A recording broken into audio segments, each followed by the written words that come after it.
Hey guys, Snowbeck here. I know it's been a good while since I've done a video. It looks like it's been damn near 6 months. But we've been busy. My wife and I have been doing a lot of traveling, and we just got back. We went to SEMA in December, and then we went to PRI, which is Performance Racing Industries in Indianapolis. We went there in December, and we've been driving all over. We got a camper, so we've been going all over the place, down to Florida and different places. So we've been pretty busy, and everything's been kind of on the back burner. But I made a video a couple years ago about being at SEMA, and nobody seemed to like it. Nobody watched it, so I didn't really do any videos or any pictures. But if you ever get a chance to go to SEMA, if you're into cars, not just Mustangs, any kind of car, that place is just amazing. Anything you can imagine, anything you can dream of. And when you walk around there, it really inspires you to do some cool stuff to your car because you get to see what other people are doing and things that you weren't sure could be done are done. So it's pretty cool. But so I'm making this video just to kind of touch everybody up and let you know what's going on. As you can see, the 77 is up in the air behind me, and I put it up in the air a little bit ago, and I got a leak in the transmission, so I'm trying to figure that out. But I put it up in the air, and excuse me, it went a little crooked for some reason. My lift went a little crooked, and now the car won't come back down. I push the, put the button to go down. Doesn't want to go down. It's kind of stuck right there. So that's kind of a bummer. Um, so it gives me plenty of time to get the tranny fixed. But on the other hand, now I can't get it down. And I called Benpack, who's the maker of the lift, and they gave me a few suggestions. None of them worked. So I think basically is what I'm going to do is my buddy has a car hauler because I don't have it very high in the air right now. So my buddy has a car hauler. I'm just going to back it in right underneath of the car and put my floor jack on the car hauler, lift it up off the arm, swing them out, drop it down, and just drive it off the car jack.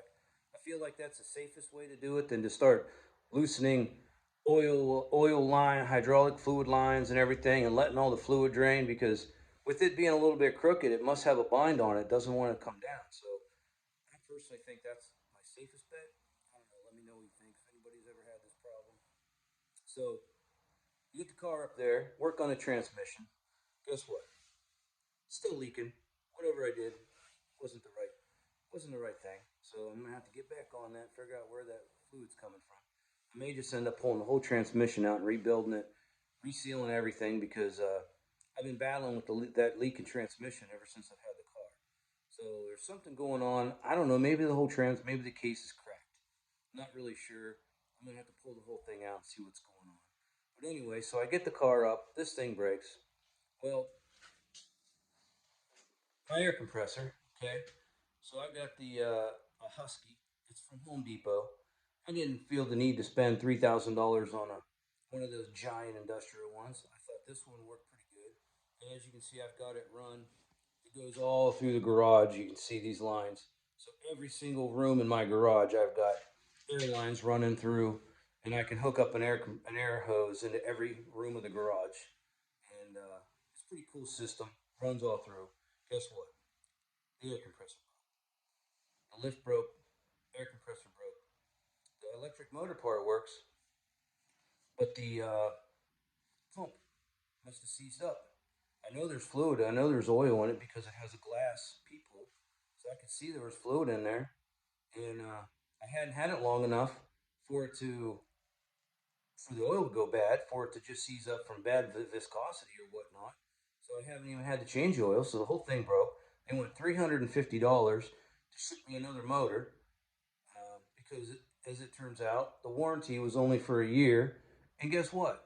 It's about a year and 3 months. I almost feel like they set these things up for that. So now I got to put a new motor on that. Um, Harbor Freight sells one for 170. It says compare to Husky. I'm gonna have to look into it and see if it has the exact same bolt pattern and the same wheel and all that. Maybe I can just save a little bit of money and throw that on there because a compression pump is a compressor pump. So we'll see how that goes. But so that kind of blows. So that's where I'm at with those two things. So I got to fix that. Hopefully I'll get that done by spring. And Right now we're in the middle of a blizzard. I've got 4 or 5 inches of snow out there, and it's coming down like crazy up here in northeast Ohio. So pretty shitty day today. Good day to be in the garage. So we'll get this as soon as the weather gets nice. I can't drive this anyway. It's got slicks on the back, so it wouldn't even make it out of my driveway. So it's not hurting nothing sitting there. So we'll get that down. Let's go take a look at the 78. All right, so here's the 78. We got it over here in the other bay. We're sitting here, just sitting here for the winter, just kind of minding its own business, not doing much. You can see I've got I got one of the seats brand new, reupholstered, sitting there. And this Jax's, that's my dog's swimming pool. He ain't using it right now. So I told you last time I was going to make a video. The interior would be about done. Well, like I told you, we've been traveling around, and I noticed that I watched back on what I just said. SEMA was in November, not December, and then PRI is in December. But so anyway, I am getting ready to start putting this interior back together, and I got all new rubber. I finally got all my T-top rubber, all the new rubber, all around the doors. All the rubber's brand new, so it really makes it hard to shut the door at first till the rubber gets broke in.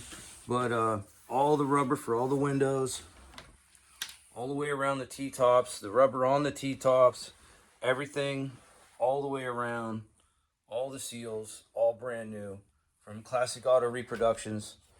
They do a nice job remaking all this rubber. This one here looks like it's not all the way in. I gotta push it in. But so all the rubber for the T-tops, they have it all. It turned out, it worked and fit perfectly. And so you can see the only thing I got left to do is get the carpet in, put everything back. But I am going to tell you, so the sound deadening stuff that the factory puts in, it's almost like sheets of tar. You know, they get all cracked. You can see how it cracks. Well, when you shop vac this old brittle stuff, it just falls apart. It just sucks up into shop vac, and it's so brittle it doesn't hardly work anymore. So basically, and this is what I did with my last one, is I ripped all that stuff out. You just pry on it and the whole comes up in sheets because it's not stuck anymore. It's just laying there. And so they make that, obviously it's called Dynamat, and it's about $100 a roll to $200 a roll for that stuff. Well, is what I did with my 77. Let me show you. This right here, duct insulation. It's damn near the same stuff. It's sticky, it's foil, it's insulation. It's $27 a roll, and you get it at the Home Depot. And you roll this stuff on the metal floor before you put your carpet in. I'm telling you, it works just as good as that Dynamat, and it saves you a lot of money for shit. You can get 3 rolls of that for 1 roll of Dynamat. So I did it in my 77, and I'm telling you, it does make a difference from the exhaust underneath, you know, through that. So I'm going to be putting all that stuff in here. I'm going to lay the carpet in. Now, what I did before was I made a mistake on the 77. When I put the carpet in, I didn't let it sit for a while and kind of settle and take the shape of the hump and everything before I cut, and then I cut these edges. So once you start pushing it down, it was a little short. It still was still enough to hide it underneath the sill plate, but it really cutting it close.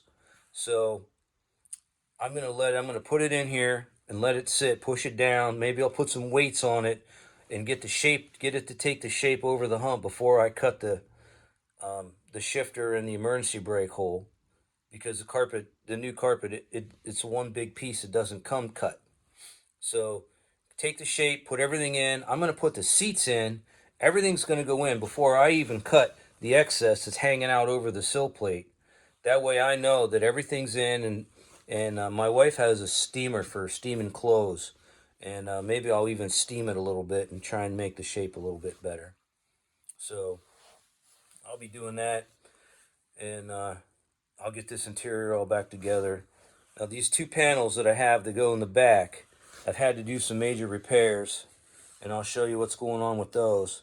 but those two big panels that go in the back, the one side was so sun faded and brittle from the sun shining through the back.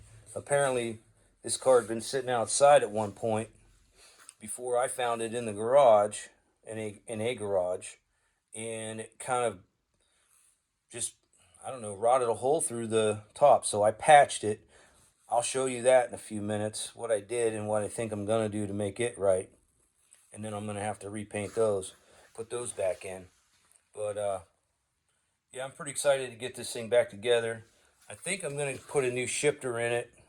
Uh, that's the factory shifter. I'm sure it's fine, but I've got this engine pretty beefed up, so I think that this would be nice with some kind of a ratchet shifter or something cool like that. And I have a friend who has a wooden steering wheel out of a 60s Mustang, and he said that he'd sell it to me.